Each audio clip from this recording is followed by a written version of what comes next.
ठाकुर जी, अध्यक्ष जिला bar association, Dharmendra Joshi, sales head, Ratan business hub.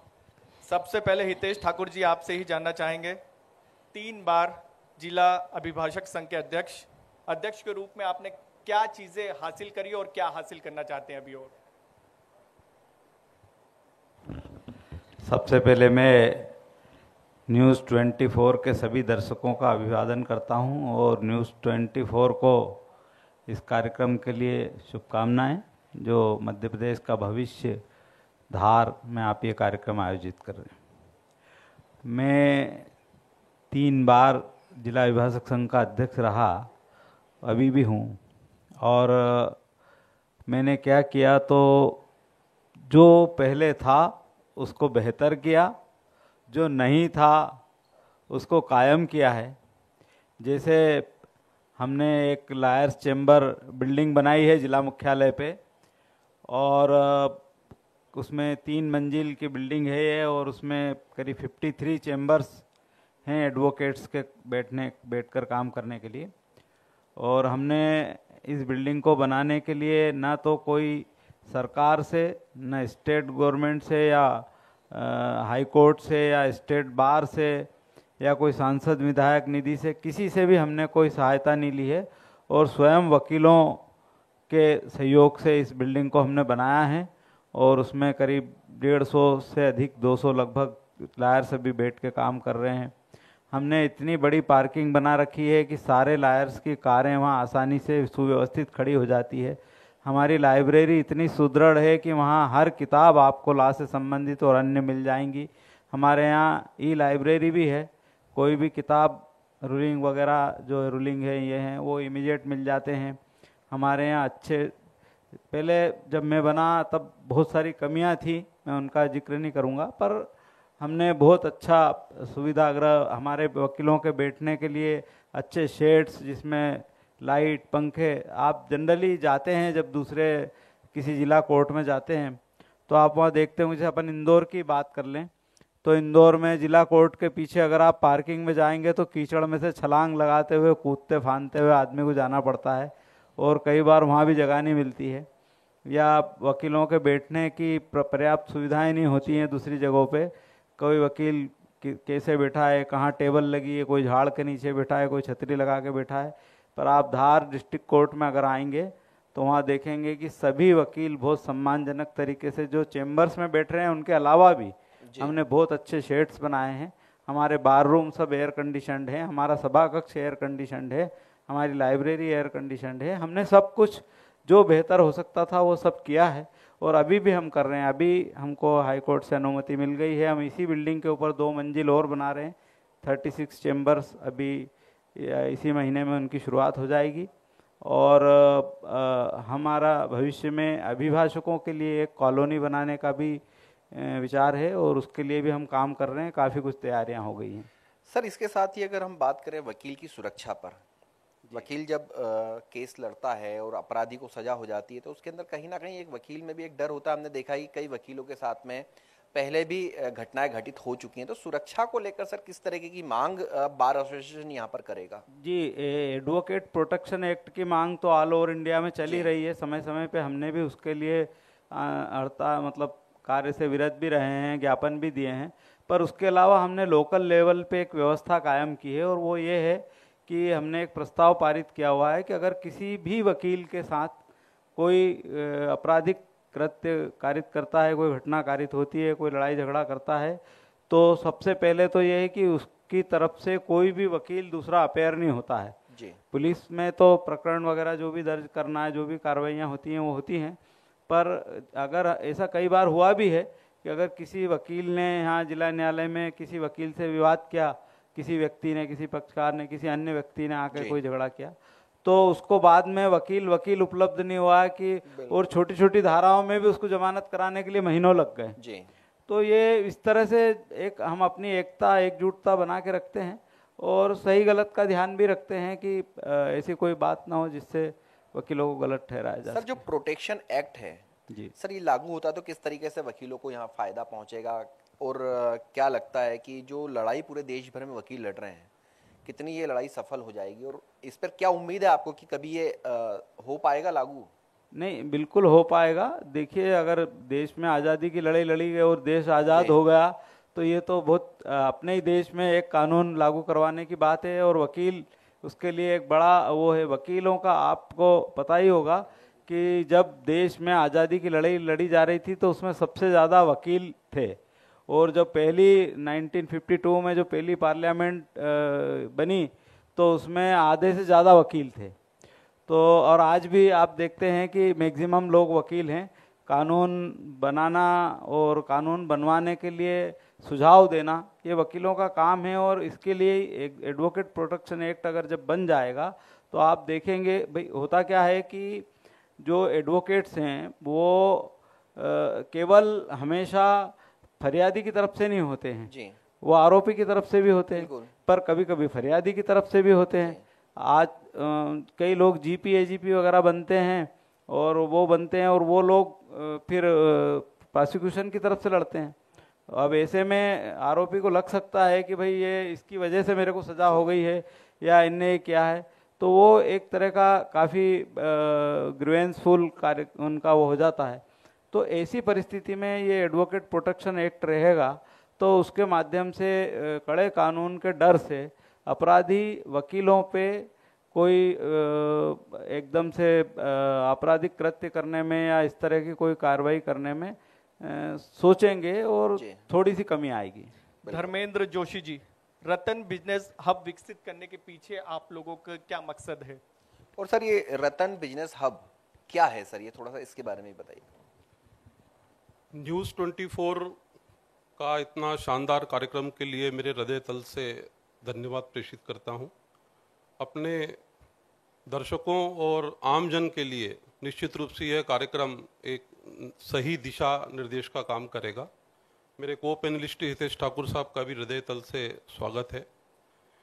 रतन business hub न तो कोई एक परियोजना है न कोई एक प्रोजेक्ट है, ये निश्चित रूप से एक काफ़ी सर्वे के बाद निकली हुई एक संकल्पना है। मेरा ऐसा मानना रहा है और सभी लोगों का ये मानना रहा है, चाहे आज आप कोई सा भी विकसित शहर देख लो, इंदौर, भोपाल, उज्जैन, कोई सा भी विकसित शहर देखते हैं तो उस शहर की जो आर्थिक और व्यावसायिक गतिविधि रहती है वो उस शहर को प्रगति पथ पे ले जाने के लिए एक सशक्त माध्यम होती है। आज कोई भी शहर यदि तरक्की कर रहा है तो वो वहाँ की आर्थिक और व्यावसायिक गतिविधि के लिए के कारण ही आगे तरक्की करता है। नए रोजगार का सृजन होता है, नए व्यवसायों की उत्पत्ति होती है। आज हमारा जो धार शहर है गांव से तो काफ़ी पहले ही बाहर आ चुका है, लेकिन एक शहरी वेशभूषा में अभी तक शामिल नहीं हो पाया है। तो कई सारी ऐसी विशेषताएं, ऐसी सुविधाएं जो थीं, जो धार शहर के लिए, धार को शहर बनाने के लिए अति आवश्यक थी। तो जब इतना शानदार जगह बाजार के बीचों बीच, क्योंकि दूसरी जगह अब है नहीं, मुख्य बाजार के बीचों बीच जब इतनी बड़ी जगह, एक 85,000 वर्ग फीट की जगह यदि हमें किसी को मिलती है तो उसका दायित्व और बढ़ जाता है। तो जब हमारे कंपनी की जो ऑनर हैं, जो एक विजनरी व्यक्तित्व हैं, जिनका आज मध्य प्रदेश ही नहीं देश के अनेक प्रदेशों में समाज के लिए देने में एक अच्छा नाम सामने उभर कर आ रहा है, तो माननीय श्री रमनवीर अरोड़ा साहब ने जब ये देखा कि जब यह जमीन हमें शहर के बीचों बीच मिली है तो इसमें हम क्या ऐसी चीज लेकर आए जो धार को प्रगति के पथ पर ले जाने के लिए एक नई दिशा यहाँ लोगों को मिले। तो उसके लिए बाकायदा हमारी एक 12 लोगों की, समर्पित लोगों की टीम बनाई गई और पूरे धार का सर्वे किया गया। एक सभी बुद्धिजीवी वर्ग को उसमें शामिल किया गया, व्यवसायियों को शामिल किया गया, डॉक्टर, इंजीनियर्स और आम जन से राय ली गई। तब हमने ये पाया कि यह इतनी शहर के बीचों बीच व्यापारिक क्षेत्र की जो जगह है, इसमें एक ऐसी संकल्पना का विकास किया जाए जिसकी जरूरत है, जिसकी कमी धार के निवासी बरसों से महसूस कर रहे थे। उस कमी को पूर्ण करने के लिए वो इंदौर चले जाते हैं या किसी और बड़े शहर में चले जाते हैं। तो उसी कमी को पूर्ण करने के लिए, उसी सोच के साथ और धार के रहवासियों को कुछ देने की सोच के साथ ये रतन बिजनेस हब की संकल्पना का निर्माण हुआ। इसने आकार लिया और आज ये साकार रूप में आपके सामने दिखने लगी है। सभी वर्गों को कुछ ना कुछ मिलेगा कि सिर्फ बड़े वर्ग के हाथ कुछ हाथ? चूंकि मैंने बताया कि जैसे जमीन ऐसी लोकेशन पर स्थित थी कि उस लोकेशन के आसपास जब हमने व्यावसायिक प्रॉपर्टीज के मूल्य देखे एक सर्वे के दौरान, तो मूल्य काफी ऊंची कीमतों के थे। तो निश्चित रूप से जब यहां पर हमने टाउन एंड कंट्री प्लानिंग के थ्रू अप्रूव कराकर जब एक व्यावसायिक नक्शा पास कराया, तो जो व्यावसायिक प्लॉट निकले उनकी कीमतें यहां की सोच के हिसाब से थोड़ी सी ज्यादा थी। जब ये पूरी परिकल्पना आकार ले लेगी तब ये कीमत बहुत कम लगेगी। तो हमने जब ये देखा कि जो खास लोग थे वो तो जो है उस प्लॉट के मालिक बनते जा रहे थे, बन भी गए, उनका पंजीयन भी हो गया, वो उसके आजीवन मालिक भी बन गए और आज उनका निर्माण कार्य भी शुरू हो गया। लेकिन कुछ ऐसे लोग थे जो ये चाहते थे कि इस मुख्य बाजार में हमारी भी व्यावसायिक सहभागिता मिले, तो उनके लिए हमने एक ऐसे बिजनेस कॉम्प्लेक्स के निर्माण कार्य शुरू किए हैं जिसमें 15 लाख, 20 लाख या 25 लाख की जिनकी बजट है वो लोग भी अपनी व्यावसायिक प्रतिष्ठान यहां पर शुरू कर सकते हैं, क्योंकि ये धार शहर का पहला ओपन एयर मॉल रहेगा। यानी कि मॉल में मिलने वाली सुविधाएं जैसे सिनेमा है, रेस्टोरेंट है, जिम है और कैफे है, जो एक बड़े मॉल के अंदर रहती है, वो सारी सुविधाएं यहां पर दी जाएंगी। कॉम्प्लेक्स पूरा वातानुकूलित रहेगा, सेंट्रली एयर कूल्ड सिस्टम रहेगा, जो अभी तक बड़े शहरों में देखने को मिलता था। यह पहली बार ऐसा हो रहा है धार के इतिहास में कि यह यहाँ पर यह धार में यह परिकल्पना आकार ले रही है। तो इसके कारण से जो छोटे व्यापारी हैं जिनका बजट 15 लाख 20 लाख है, वो भी इसमें अपनी व्यावसायिक सहभागिता कर पा रहे हैं। यानी आम और खास सभी आपके साथ? आम और खास सभी हमारे साथ है और हम सभी के लिए करना चाहते हैं, क्योंकि धार में आम लोग भी हैं, खास लोग भी हैं, हर वर्ग के लोग यहाँ पर हैं। तो हमें सभी के लिए कुछ न कुछ यहाँ पर करना था, तो उसी सोच के साथ इस परिकल्पना को यहाँ पर आकार दिया जा रहा है। हितेश जी, बार एसोसिएशन के अलावा किस किस पद पर आप रहे हैं और क्या कुछ आपने अभी तक काम किए हैं यहाँ पर? मैं छात्र जीवन से ही समाज सेवा और राजनीति से जुड़ा रहा हूँ जी। और मैं विचारधारा से कांग्रेस पार्टी का समर्थक रहा हूँ, इसलिए जी। मैं NSUI का जिलाध्यक्ष रहा, यूथ कांग्रेस का शहर अध्यक्ष जिलाध्यक्ष रहा, सेवा दल का जिलाध्यक्ष रहा, जिला कांग्रेस का कार्यवाहक अध्यक्ष रहा, महामंत्री, कोषाध्यक्ष, प्रदेश में भी कई पदों पे रहा। प्रदेश कांग्रेस सेवा दल का मैं अतिरिक्त प्रदेश अध्यक्ष रहा 10 साल तक। और पार्टी संगठन के तहत जो जो काम करना चाहिए वो भी किए और डेवलपमेंट के लिए जो करना चाहिए वो भी मैंने किया। जैसे धार में रेलवे तो अब आने की प्रक्रिया चल रही है, पर मैंने सन 2000 के आसपास ही जब जैसे कंप्यूटरीकृत किया रेलवे को, वैसे ही मैंने रेल राज्य मंत्री थे दिग्विजय सिंह समता पार्टी के, वो मांडव आए थे, तो हमने उनसे मिलकर कहा कि भाई धार के लोगों को रिजर्वेशन के लिए बहुत तकलीफ होती है, आप रिजर्वेशन कार्यालय धार में खोल दें। और उन्होंने कहा कि आप मुख्यमंत्री दिग्विजय सिंह जी से लिखवाइए। हमने उनसे मिले, लिखाया और तब से धार में एक कंप्यूटरीकृत रेलवे रिजर्वेशन कार्यालय हमारे यहाँ कोर्ट परिसर में ही चलता है, कलेक्ट्रेट परिसर में। ऐसे जब मैं इसमें रहा, BSNL के एडवाइजरी कमेटी में रहा, तो उस समय हमने BTS लगे, ये लगे, वो काम भी किया। या जहाँ भी रिन्यूएबल एनर्जी में हम रहे तो उस समय पवन चक्कियाँ स्थापित हों, ये हों, जो जब जहाँ मौका मिला मेरा उद्देश्य कार्य करने का रहा और वो मैंने किया। लंबे समय से आप भारत कांग्रेस से जुड़े हुए हैं, करीब 3 दशक से ज्यादा हो गए। जी बिल्कुल, 3 दशक। 3 हर बार आपका नाम चलता है, सुनने में आया है धार विधानसभा को लेकर आखिरी समय पे गौतम परिवार ले जाता है। कभी पीछे हो पाएगा ये परिवार के हर बार चूक ही हासिल होगी? अब ये तो पार्टी का निर्णय होता है, पर वो एक शेर है ना कि न जाने किसके मुकद्दर में वो लिखा होगा, मगर ये सच है कि उम्मीदवार मैं भी रहा हूँ। तो उम्मीदवारी के लिए नाम चलता है, कोशिश करते हैं कि अवसर मिल जाए तो कुछ कर सकें धार के लिए, क्योंकि मेरा लक्ष्य जो राजनीति में कभी भी व्यक्तिगत नहीं रहा। कोई मेरे जैसे थोड़ा सा मैं अगर आपको बताऊं तो जब मैंने राजनीति शुरू की थी 30-35 साल पहले, तब ज़्यादातर लोग राजनीति में समाज सेवा के लिए होते थे, वो प्रोफेशनल पॉलिटिशियंस नहीं होते थे। और वो उनका उद्देश्य होता था कि वो उनका प्रोफेशन तो अलग होता था, पर वो राजनीति के माध्यम से समाज सेवा करते थे। प्रोफेशन अलग है तो और राजनीति अलग। पर अब क्या हो गया है कि ज़्यादातर लोग उसमें लोगों ने पॉलिटिक्स को ही प्रोफेशन बना लिया है। पर मेरा प्रोफेशन शुरू से वकालत रहा है और एकमात्र रहा है। कोई मेरे लाइसेंस, ठेके, परमिट, खदान ये वो सब दूसरे वो नहीं है। और समाज सेवा के लिए आए हैं तो टिकट मिले तो भी ना मिले तो भी काम करना है, कर रहे हैं। एक छोटा सा सवाल और रहेगा। धार वो जिला है जहां पर कांग्रेस 2018 में भी बहुत बेहतर करा। 2030 में ये कह सकते हैं कि पिछली बार की तुलना में 2018 की तुलना में आधी सीट रह जाती है। उसके बावजूद भी धार जिले से करीब 4 सीट जीतते हैं आप लोग, लेकिन धार शहर बार बार हार रहे हैं। इसके 5 पीछे सीट, इसके 5 सीट 2018 में जीते थे आप लोग, अभी भी 23 में भी 5 सीट, 5 सीटें जीते, ठीक है। लेकिन धार शहर बार बार हार रहे हैं आप लोग, इसके पीछे का कारण क्या समझते हो? गुटिया राजनीति, क्योंकि एक तरफ तोमर परिवार, दूसरी तरफ गौतम परिवार, फिर आप, फिर उमंग सिंगार का अलग ग्रुप, फिर दूसरे नेता अलग, तमाम नेता। देखिए, मैं इस बात से तो एग्री करूंगा कि थोड़ी बहुत गुटबाजी राजनीति में होती है, सभी दलों में है। परंतु हार का जो मेरे हिसाब से मुख्य कारण होता है वो 2-3 चीज़ें होती हैं। उसमें एक मतलब तत्कालीन परिस्थितियां, तत्कालीन घटनाक्रम तो होते ही हैं, परंतु एक मुख्य कारण होता है, वो होता है उम्मीदवार की छवि। और उम्मीदवार की छवि के आधार पर जो वोट मिलते हैं वो पार्टी को मिलने वाले वोट के अतिरिक्त होते हैं।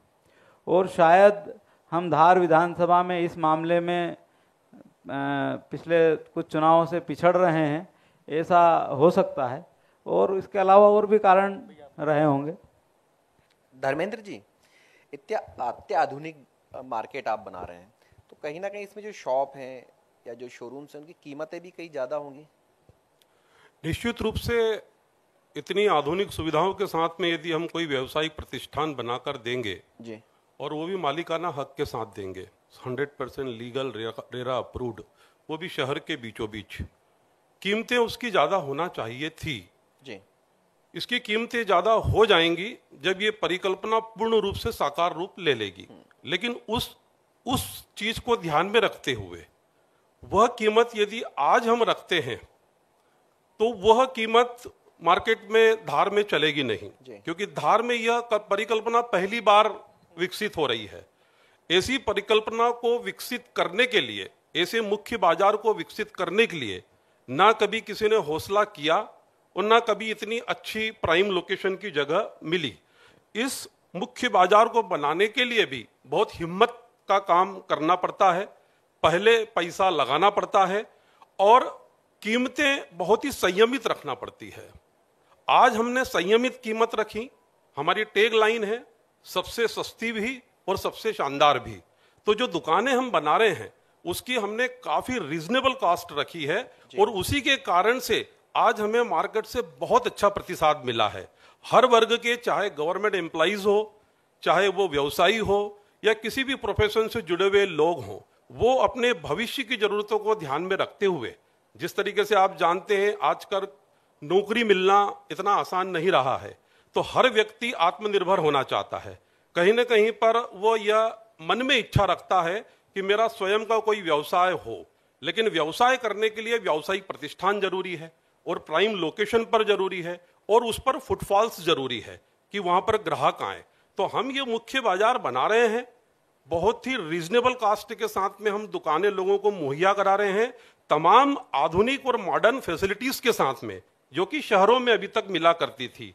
यहां पर हमने जब करने का सोचा तो हमें यही सुझाव आए थे कि यार ये चलेगा नहीं यहां पर, लेकिन क्योंकि इस तरह की सोच यहां पर धार में अभी निर्मित नहीं हुई है।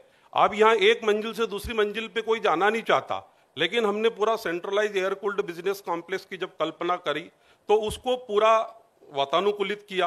दूसरा, उसमें फुटफॉल्स ज्यादा से ज्यादा बढ़े, इसलिए उसमें सिनेमा, रेस्टोरेंट, जिम और क्रिकेट टर्फ, ये सारी सुविधाएं रखी, जिसके कारण से वहां पर फुटफॉल्स बढ़े।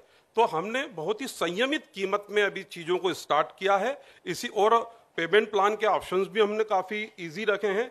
तो वही कारण है जिसके कारण से हमें ज़्यादा से ज़्यादा प्रतिशत मार्केट से मिल रहा है और हम काफ़ी सारे दुकानें और हमारे प्रतिष्ठान बुक कर चुके हैं, कुछ एक और अभी बचे हैं। सर देखा गया अक्सर अमूमन यही होता है कि जब कोई बड़ा प्रोजेक्ट आता है, इस तरीके का अत्याधुनिक प्रोजेक्ट आता है, तो बिल्डरों की नज़र सबसे पहले होती है उसके ऊपर। इन्वेस्टमेंट करते हैं, इन्वेस्टमेंट करने के बाद में उसको 2 गुना दामों पर बाद में बेचा जाता है। तो क्या सर इसके अंदर ऐसे लोग भी इन्वेस्ट कर रहे हैं जो रीसेल करेंगे, या फिर आपने कोई पॉलिसी ऐसी बनाई है कि जो दुकान संचालक है या जो मालिक होगा सिर्फ वही लेगा, जो खरीद रहा है वही संचालन करेगा? बहुत अच्छा प्रश्न है आपका। मैं चाहता था कि आप मुझसे ये प्रश्न करें, क्योंकि ऐसे काफ़ी सारे निवेशक हमसे जुड़ते हैं।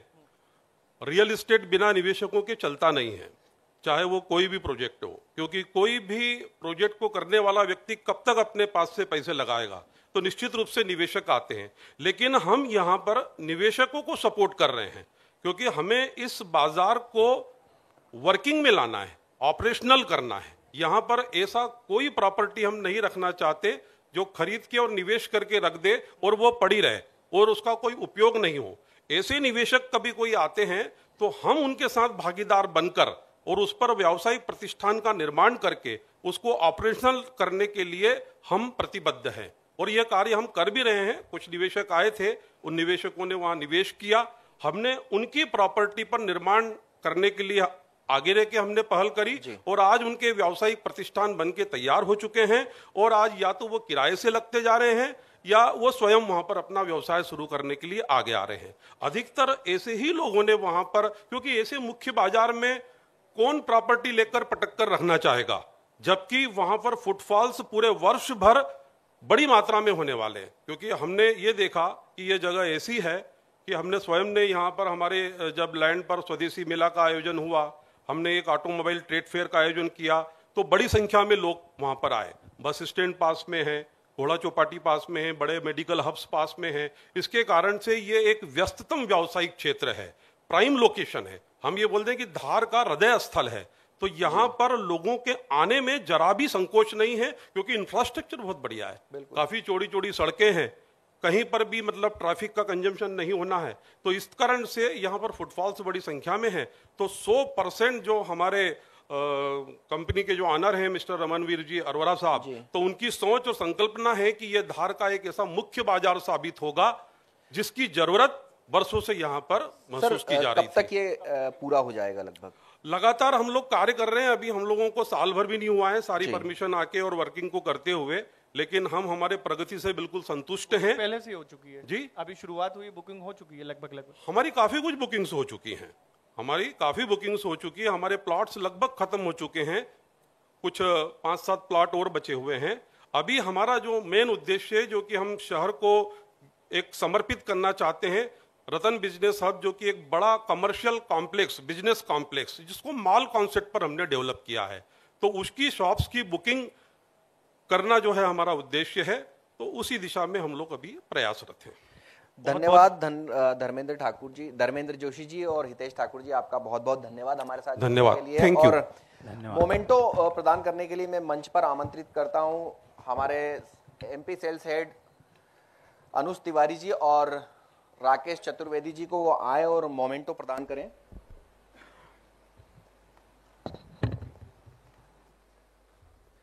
लगातार कार्यक्रम को हम आगे बढ़ा रहे हैं और मध्य प्रदेश का भविष्य धार से ये जो कार्यक्रम है, कहीं ना कहीं जो मध्य प्रदेश का भविष्य जिस तरीके से यहाँ पर बताया है कि जो बड़ा एक अत्याधुनिक मॉल जो बनने जा रहा है, उससे कहीं ना कहीं धार का जो भविष्य वो जरूर यहाँ पर नजर आ रहा है। और धार के अंदर इन्वेस्टर्स जो हैं वो जरूर आने वाले समय में और नजर आएंगे। जिस तरीके से लगातार इन्वेस्ट जो है वो धार में हो रहा है, तो कहीं ना कहीं धार जो है वो लगातार प्रगति के पथ पर है। आने वाले समय में इंदौर से भी कांधे से कांधा मिलाकर धार जो है वो नजर आने वाला है। और पास ही पीतमपुर है, तो कहीं ना कहीं जिस तरीके से कलेक्टर साहब ने बताया था कि आने वाले समय में स्थानीय रोजगार जो है वो भी कहीं ना कहीं बढ़ेगा।